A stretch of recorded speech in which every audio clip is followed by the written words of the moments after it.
കൂട്ടുകാർക്കും പുതിയൊരു വീഡിയോയിലേക്ക് സ്വാഗതം. ഇന്നത്തെ റെസിപ്പി എന്ന് പറയുന്നത് സ്പെഷ്യൽ ആണ്. എന്ന് പറഞ്ഞാൽ മലയാളിക്ക് ഒരുപാട് ഇഷ്ടമുള്ള നമ്മുടെ പൊറോട്ടയുടെ റെസിപ്പിയാണ്. അത് ഒരു വെറൈറ്റി മെത്തേഡിൽ കൂടി തയ്യാറാക്കുന്നു മാത്രം. ഇൻഗ്രീഡിയൻ്റ് ആയിട്ട് വരുന്ന ഒരു മെയിൻ ഇൻഗ്രീഡിയൻറ്റ് നമ്മുടെ ചോറ് കൂടിയാണ്. അപ്പം നമുക്ക് ഉടനെ തന്നെ വീഡിയോയിലേക്ക് പോവാം. വീഡിയോയിലേക്ക് പോകുന്നതിന് മുൻപ് വീഡിയോ ഇഷ്ടമാണെങ്കിൽ ഒന്ന് ലൈക്ക് അടിക്കാൻ ആരും മടിക്കരുത്.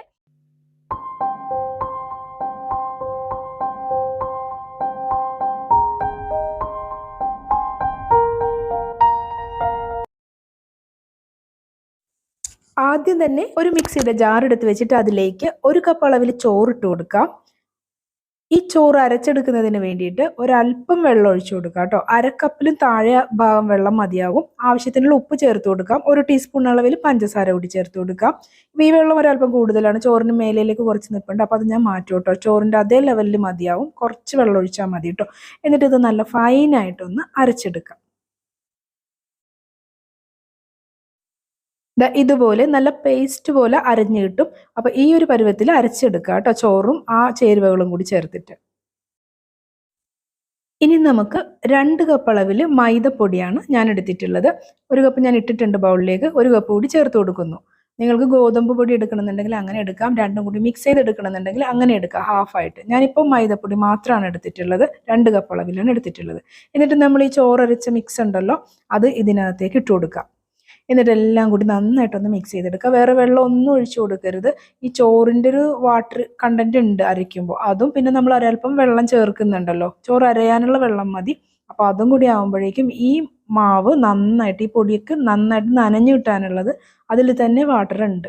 അപ്പം നമ്മൾ വേറെ ഒന്നും ആഡ് ചെയ്ത് കൊടുക്കരുത്. എന്നിട്ട് നന്നായിട്ടൊന്ന് ഇതുപോലെ മിക്സ് ചെയ്ത് മാറ്റാം. ഇത് നന്നായിട്ടൊന്ന് കുഴച്ചെടുക്കാനുള്ളതാണ്. നമ്മൾ ചപ്പാത്തിയുടെ മാവ് കുഴക്കില്ലേ, എന്ന പോലെ തന്നെ കുഴച്ചെടുക്കാനുള്ളതാണ്. ഇപ്പം നമ്മൾ ഇടിയപ്പത്തിന് മാവൊക്കെ കുഴച്ചെടുക്കണ പോലുള്ളൊരു പരുവത്തിലേക്ക് ആയി കിട്ടിയിട്ടുണ്ട്. ഇനി ഇത് നന്നായിട്ട് കൈ വെച്ചിട്ട് കുഴച്ചെടുക്കാം.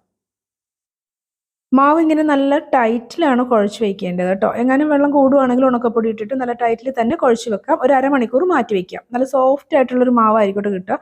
എന്നിട്ട് ചപ്പാത്തിക്കൊക്കെ എടുക്കുന്നതിനേക്കാൾ ഒരല്പം കൂടി കൂടുതൽ എടുത്തിട്ട് കൗണ്ടർ ടോപ്പിലിട്ട് വേണം കേട്ടോ ഇത് പരത്തിയെടുക്കാൻ.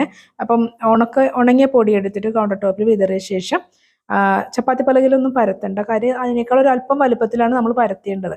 അപ്പോൾ ഇതിൽ ഇങ്ങനെ തന്നെ ചെയ്യാം. മാക്സിമം പരത്തിയെടുക്കുക കേട്ടോ. ഇങ്ങനെ പരത്തുമ്പോൾ ഷേപ്പ് ഒന്നും നോക്കണം എന്നില്ല. നന്നായിട്ട് എത്രമാത്രം വലുപ്പത്തിൽ നമുക്ക് പരത്തിയെടുക്കാൻ പറ്റുമോ അത്രമാത്രം പരത്തി അങ്ങ് എടുക്കുക. അതുകൊണ്ടാണ് ഈ കൗണ്ടർ ടോപ്പിലിട്ട് ചെയ്യുന്നത്. ഇങ്ങനെ പരത്തി മാക്സിമം ഒന്ന് ഇത്രയൊക്കെ ആക്കി എടുത്തിട്ട് ഇങ്ങനെ ഇപ്പോൾ ഏകദേശം ഒരു നൈസായിട്ട് തന്നെ എനിക്ക് കിട്ടിയിട്ടുള്ളത് കണ്ടോ. അപ്പം ഇതുപോലെ ആക്കി എടുക്കുക കേട്ടോ.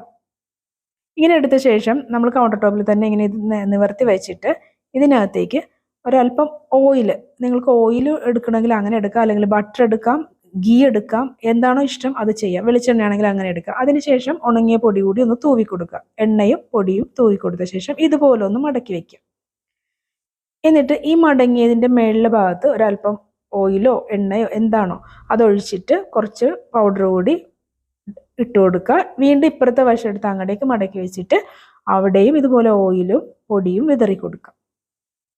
ഇതുപോലെ ഒന്നുകൂടി ഇങ്ങോട്ട് മടക്കി വയ്ക്കുക. അങ്ങനെ ഓരോ മടക്കുന്ന ഭാഗത്തിൻ്റെയും മേൽഭാഗത്ത് ഓയിലും പൊടിയും ചേർത്ത് കൊടുക്കുക.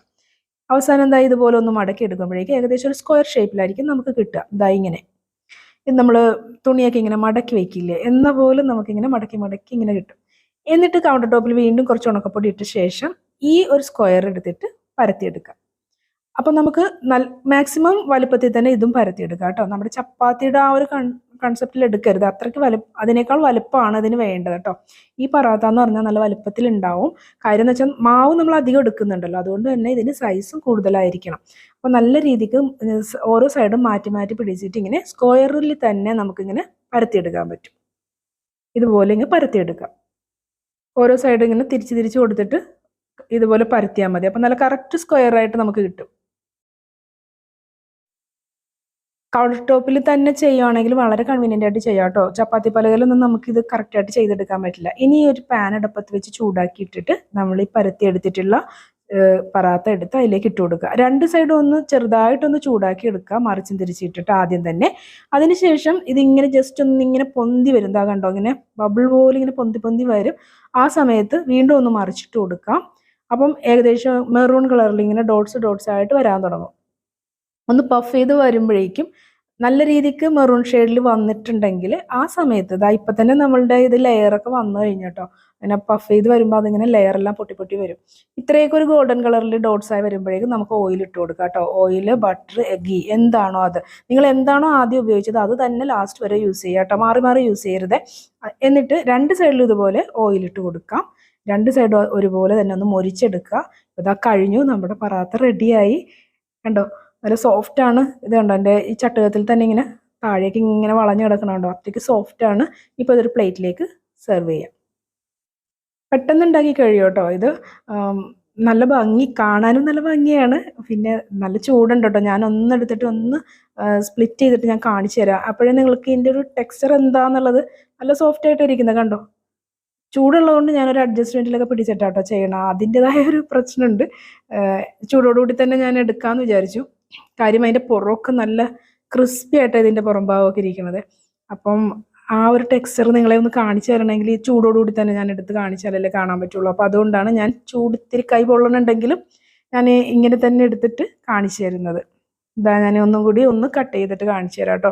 പെട്ടെന്ന് ഇങ്ങനെ വിട്ട് വിട്ട് വിട്ട് പോരുന്ന പോലെ കണ്ടോ. അതെന്ന് വെച്ചാൽ നമ്മൾ ചോറ് ചേർത്തത് കൊണ്ടും അതുകൊണ്ട് തന്നെ നല്ല സോഫ്റ്റ് ആണ്. അതേപോലെ തന്നെ ചോറായത് ഇട്ടുള്ളത് കൊണ്ട് നല്ല ക്രിസ്പിനെസ്സും ഉണ്ട്. പുറം ഭാഗം ഭയങ്കര ക്രിസ്പി ആയിട്ടായിരിക്കണം, ഉള്ളിൽ ഭയങ്കര സോഫ്റ്റ് ആണ്. ഒരുപാട് ലെയേഴ്സ് ഉണ്ട് ഉള്ളിൽ, നമ്മൾ മടക്കി മടക്കി ചെയ്തതുകൊണ്ട്. അപ്പം നമ്മുടെ കറക്റ്റ് ടേസ്റ്റ് ചെയ്ത് നോക്കി കേട്ടോ. കറക്റ്റ് ടേസ്റ്റ് എന്ന് പറഞ്ഞു കഴിഞ്ഞാൽ പകുതി പൊറോട്ടയുടെ ടേസ്റ്റും പകുതി അരിപ്പത്തിരിയില്ലേ അതിൻ്റെ ടേസ്റ്റും കേട്ടോ എനിക്ക് തോന്നിയത്. നിങ്ങൾക്ക് എന്താ തോന്നുന്നതെന്ന് എനിക്ക് നിങ്ങളൊന്ന് ചെയ്ത് നോക്കിയിട്ട് എനിക്കൊന്ന് കമൻറ്റ് ചെയ്യും കേട്ടോ. കറക്റ്റ് അങ്ങനെയാണ് എനിക്ക് ഫീൽ ചെയ്തത്. രണ്ടും കൂടി ചേർന്നൊരു ടേസ്റ്റാണ്. നല്ല ടേസ്റ്റ് ഉണ്ട്. നല്ല മൊരിഞ്ഞിരിപ്പുണ്ട്, ഉള്ളിൽ നല്ല സോഫ്റ്റ് ആയിട്ട് ഇരിപ്പുണ്ട്. ശരിക്കും നല്ലൊരു ബ്രേക്ക്ഫാസ്റ്റിന് വേണ്ടിയിട്ട് ഇതിൻ്റെ കൂടെ ഒരു കറിയൊക്കെ ആയിട്ട് കഴിക്കുകയാണെങ്കിൽ ഇത്രയും ലെയേഴ്സ് ഉള്ളൊരു പൊറോട്ട നമ്മൾക്ക് എന്തായാലും എല്ലാവർക്കും, മലയാളികൾക്ക് പൊറോട്ട ഇഷ്ടമാണല്ലോ എല്ലാവർക്കും. അതുകൊണ്ട് തന്നെ ഇത് തീർച്ചയായിട്ടും ഇഷ്ടപ്പെടും. ആർക്കും ഇഷ്ടപ്പെടാതിരിക്കില്ല. നല്ല ടേസ്റ്റ് ഉണ്ട്. കറിയുടെ കൂടെ രാവിലെ ബ്രേക്ക്ഫാസ്റ്റായിട്ട് കഴിക്കാൻ ഏറ്റവും പറ്റിയൊരു സാധനം തന്നെ കേട്ടോ. അപ്പോൾ വീഡിയോ എല്ലാവർക്കും ഇഷ്ടപ്പെട്ടിട്ടുണ്ടാവും എന്ന് വിചാരിക്കുന്നു. എല്ലാവരും ഒന്ന് ലൈക്ക് അടിക്കുക, കമൻറ്റ് ചെയ്യുക. അടുത്ത വീഡിയോയിൽ നമ്മൾ കാണുന്നത് വരെ എല്ലാ കൂട്ടുകാർക്കും ബൈ.